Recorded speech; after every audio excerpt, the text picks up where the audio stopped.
Hello, my name is Anders Nakarud, and this is a cross-cultural analysis of the movie Turtles Can Fly by Baman Gobadi. This movie takes place in the Kurdistan region of Iraq at the border between Turkey and Iraq at a refugee camp. The movie mainly follows a group of children. The first of which is Satellite, who is a boy who is the leader of the group of children in the refugee camp. Two of the kids in the group that are really important are Pashao and Shirku, who are these kids right here. And then the last group is this little family of Agreen, who is a young girl with a traumatizing past, her older brother who lost his arms and is seemingly clairvoyant, and this little boy named Riga. Um, the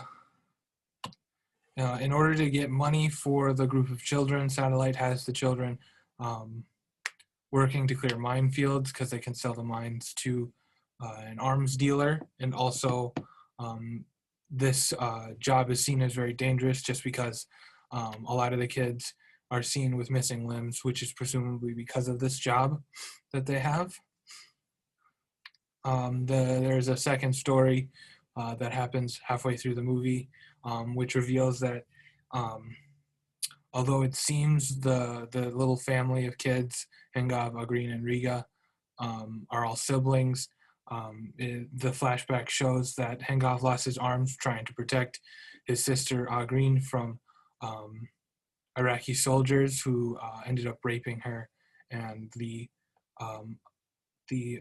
result of this is Riga, and it is also shown that Agreen tries to abandon Riga multiple times throughout the movie because of this reason.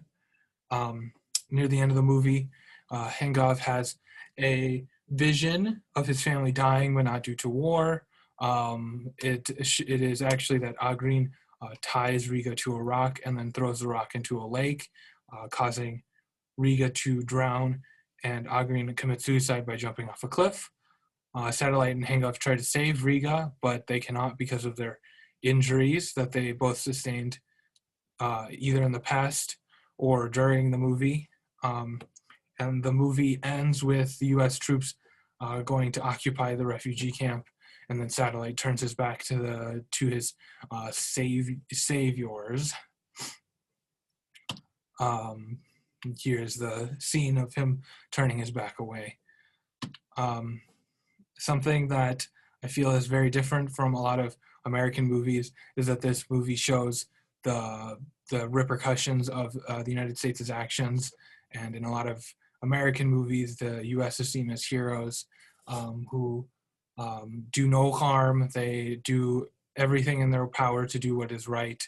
But this movie shows a different light, that their strategies can be very detrimental to the citizens of a certain country, in this case, Kurdistan, the Kurdistan region of Iraq.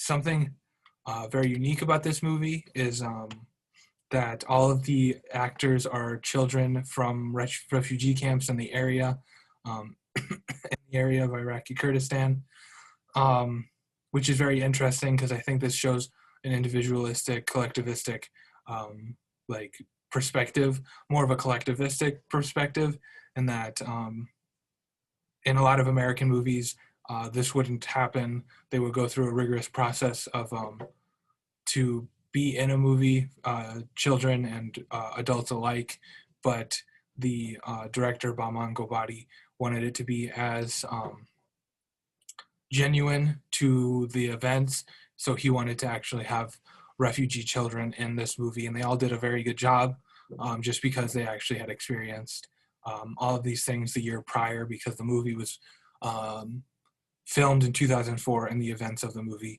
take place in 2003. And this also, I think, in the movie, it shows a collectivistic perspective with Satellite, and that's everything that Satellite and even Hengav do is for the people in their lives. They want to help and protect the children that they live with, and they don't really think of themselves. They think of the group. as a whole, which is very different from Americans, which most Americans would think of just themselves. With the story of Agreen, the backstory of Agreen, this is very interesting because in the United States, I wouldn't expect to see a scene like this, but this can actually show. This scene actually shows a lot of the bad psychology, like all the bad things that happen to women and families in the Middle East and in Kurdistan during the late 90s, early 2000s, and even before that as well. And while it is possible for Agreen, who is around 12 or 13, to have a child, this scene would never have been made in an American movie, even though it's realistic. It's realistic to a woman's body. It just wouldn't happen in my opinion.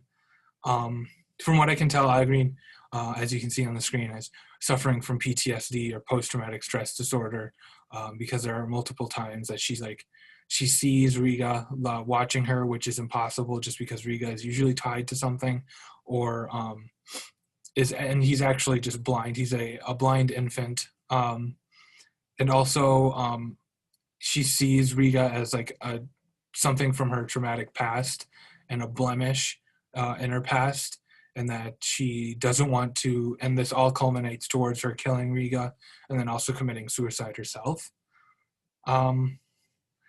Something that I think this movie can actually show Americans is that not everybody has the same psychology, has the same experiences as everyone else in the world. And at the start of this course, we read articles based on the fact that like 95% of all psychological research is done on people who are white or in Europe and United States who are weird in this case, which is Western, educated, industrialized, rich, and democratic, which in the movie, these kids are not. And in this setting and this time, these people were most likely not weird in this case. They were probably they had probably very bad home lives and lives just in general outside in their daily lives. And I think that the movies like this can make it so that psychologists want to actually do research on people who are not who aren't as easy to get research done on them, because not everybody is in an easy situation, and they need to do stuff that benefits everybody, not just themselves. So yeah, thank you for watching this video of my presentation. So yeah, this is the end.